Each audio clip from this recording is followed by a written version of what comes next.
What's up, y'all? I'm Tom, and this is Like a Math Class. In this video, we're going to talk about finding the intervals on which a function is increasing or decreasing for rational functions.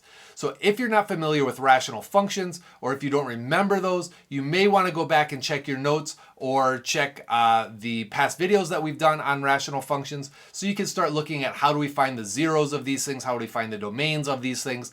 And if you haven't looked at our video on finding the intervals of a non-rational function, like just a regular polynomial, you may want to check that out too. That's linked in the description below. Let's get to this. We're going to use a sign diagram to determine the intervals on which this function is increasing or decreasing. What we saw in our previous video is the first thing we have to do is we need to find the derivative of this. Because using the sign diagram, we're basically going to look for what are the values where our slope is positive or negative. The first thing we're going to do is we're going to find the derivative of this.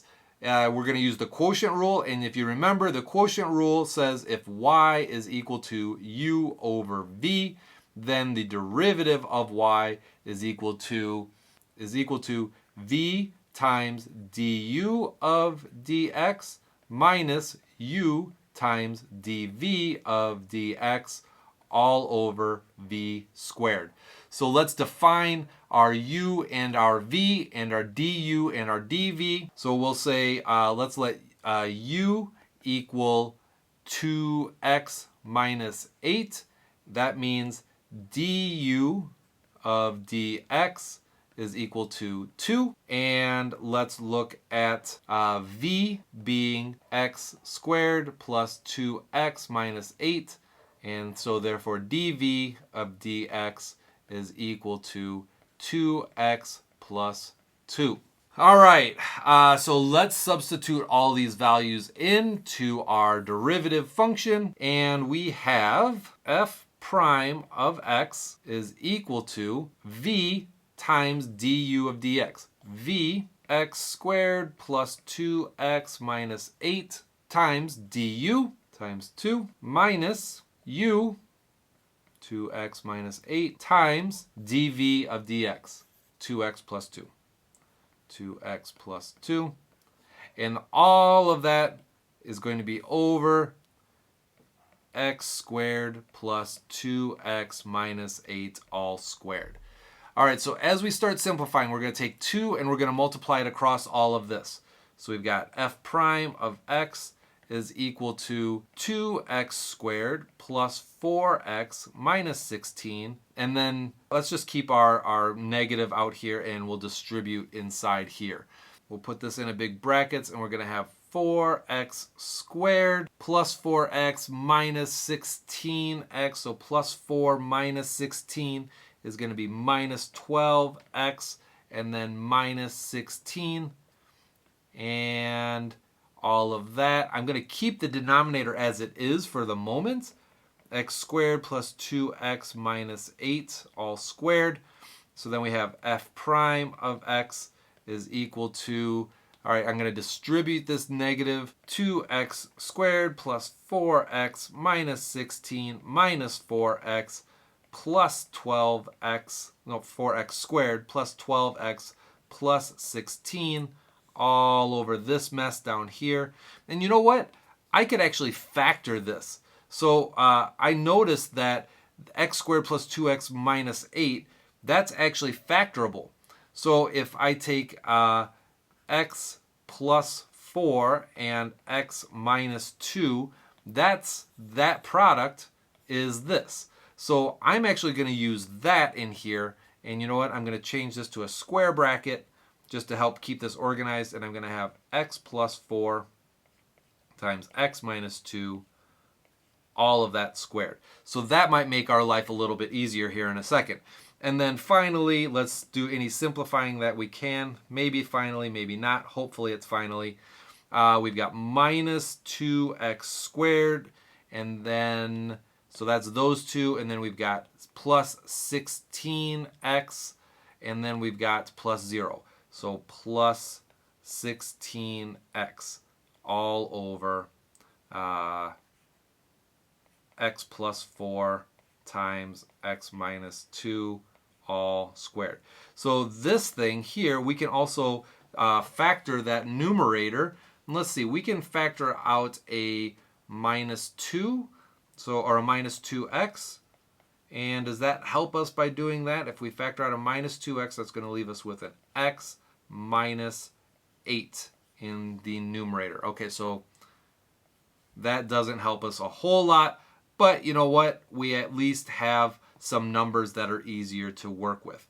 All right, so we've got x plus 4 times x minus 2 all squared. Oh boy, this is a mess, isn't it? Let's rearrange. Let's get ourselves some space here so we can work with this a little bit. I'm going to move this over here. So now, how do we work with this derivative down here? If you remember, we're trying to find where these things have a value of 0. So where is this function equal to 0? So if we got 0 equals negative 2x times x minus 8 all over x plus 4 times x minus 2 all squared. And we want to find where this thing equals 0. Well, we're going to start by multiplying both sides by this to get rid of this from the denominator. So that really just leaves us with the numerator.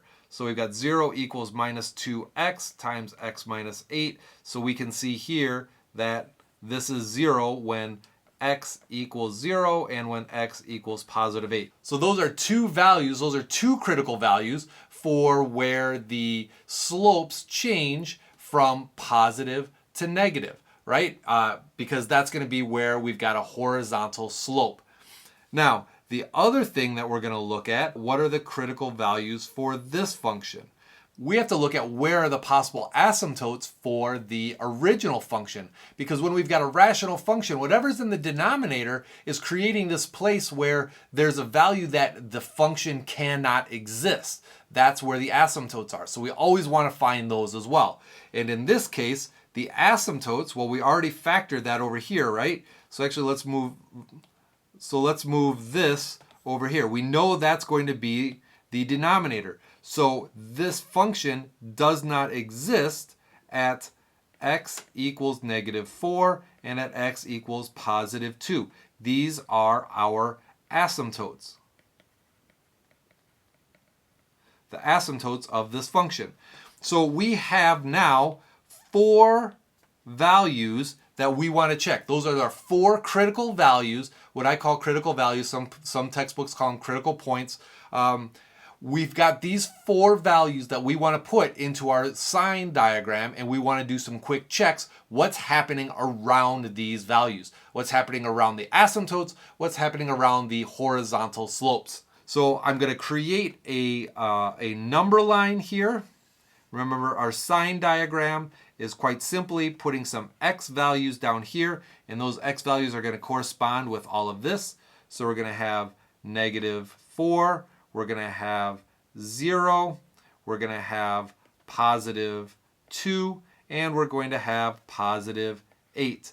And sometimes what we like to do is sometimes we'll put a dotted line along the asymptotes so we know that that's an asymptote and that's not an actual 0. It just kind of helps us distinguish in our sign diagram that there are some differences between the values that we're using. The rest of this is going to be pretty straightforward. I'm going to pick some values less than negative 4 to drop into my derivative. Ugh, that's going to look awful, but maybe we can do some quick mental math with that. And then I'm going to pick some other values in between all of these things. And we're going to figure out what do we have for our slopes. Are they positive, negative, and so on. You know what? Let's just pick a big number and see what happens. So what happens if we pick negative 100 out here?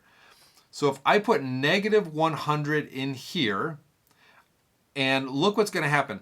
I'm going to end up having something divided by something else. So when I'm looking to see what kind of result do I have, I don't actually have to find the whole computation. I'm really just trying to find out, is it a positive value or a negative value? So if I put this stuff in, if I put this negative 100 in here, here's what I'm going to be looking at. For negative 100, I've got negative 2 times a negative 100. That's going to be positive. I've got negative 100 times or minus 8. So there's another negative number, and that's going to be times a negative number. And then over, let's see, negative 100 times so that's going to be a negative number, right? Negative 100 plus 4 is a negative. Negative 100 times minus 2 is also a negative. Multiply, we've got a positive, square it, we've got another positive. So we ultimately have a positive times a negative, which is a negative, divided by a positive. So we're going to ultimately have a negative slope there. Wow. Now let's take a look and see what happens when we are in between here. Now I'm going to pick something that's nice and easy. I'm not going to pick 0, even though I would like to, because I already know at 0 I'm going to have either an asymptote or a slope of 0. So I've got to pick something else in here. So I'm going to pick negative 1. So I'm going to go through the same idea. If I put a negative 1 in here, negative 1 is going to be a negative times a negative is a positive. I've got a negative minus a negative, so there's another negative times this positive, so ultimately I'm going to be with a negative in my numerator. In my denominator, I'm going to have a negative 1 plus 4, that's positive. A negative 1 minus 2, that's negative. Negative times a positive, negative squared is a positive. And what do you know? I have another negative value. You thought it was going to go negative, positive, didn't you? Sometimes we see that pattern, sometimes we don't. So we just want to make sure that we're keeping track of everything. And when we're done with this, we'll look at it on an actual graph so that way we can see what it actually looks like. So now we're going to pick a positive number. So we're going to put a positive 1 in here. So let's put a positive 1 in. And my positive 1, I'm going to have a negative times a positive. That's going to be a negative number. A positive here, positive minus negative 8. That's going to be a negative number, a positive 1 minus 8, so that's going to be a minus 7. Minus times a minus is a negative, a positive. So in the numerator, I have a positive. And now, negative plus a positive, I'm going to have more positives. I'm going to have negatives here. I'm going to multiply them together to get a negative, and that's going to square. And hey, and you know what? If you didn't already notice, you may have already figured this out. Hey, all of this stuff is squared, so it doesn't matter what I actually have in the denominator because everything, whatever's inside that bracket, whether it's positive or negative, it's getting squared, so I'm always going to have positive in the denominator. Nice that I figured it out with only 2 things left, but hey, we can figure that out, and so now we can kind of just focus on the numerator and are we going to have positives or negatives in the numerator? Awesome.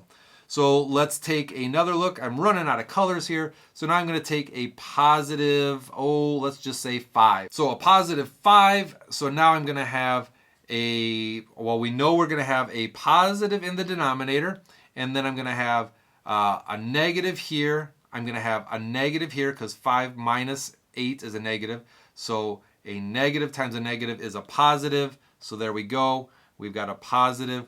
All right, so are we going to have a positive, all positives on the right, or are we going to have a negative? Oh, the suspense is killing me. All right, so let's take another look. Let's take a positive 100. Let's match up with what we did over here. So again, we're going to have a positive in the denominator, and we're going to have negative 2 times a positive 100, a negative. A positive 100 minus 8, that's going to give me a positive number. Positive times a negative, there is a negative, so we have a negative right here. So what we ultimately want to do now is, now that we've got our sign diagram, now we're going to list all the intervals on which this function is increasing and which this function is decreasing, and we're just going to use this information right here. You actually don't need any of these. What you're really going to be focusing on are these values right here. So our intervals, we are going to send on out. Remember, this is an asymptote. So the asymptote, no values can exist in that asymptote because of the original function. So when we create the interval, we have to exclude that asymptote. Here's another way that you can write this. Instead of using interval notation, you could say f of x is decreasing for, well, I guess this is still kind of interval. It's not set notation, it's interval notation. It's going to be for negative infinity less than x is less than negative 4, and then from negative 4 less than x less than or equal to 0. And now you're saying, well, wait a minute, you're including 0 there again.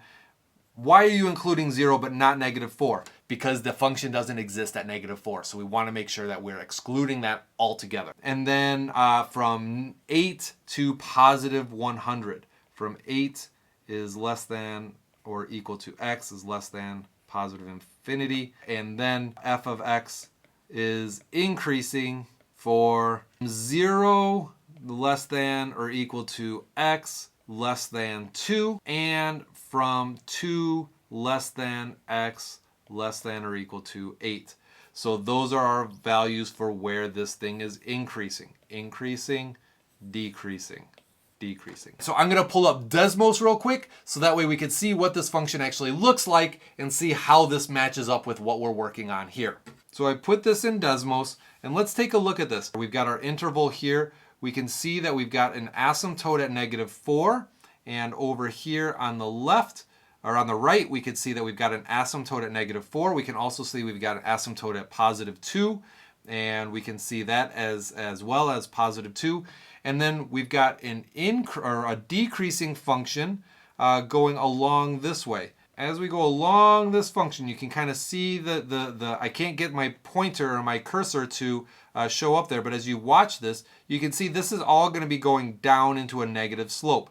And also up to our 0, where we had x is equal to 0, here, all the way up until this point, as we come down here, these are also all going to be negative tangent lines, or negative slopes, tangent lines with negative slopes.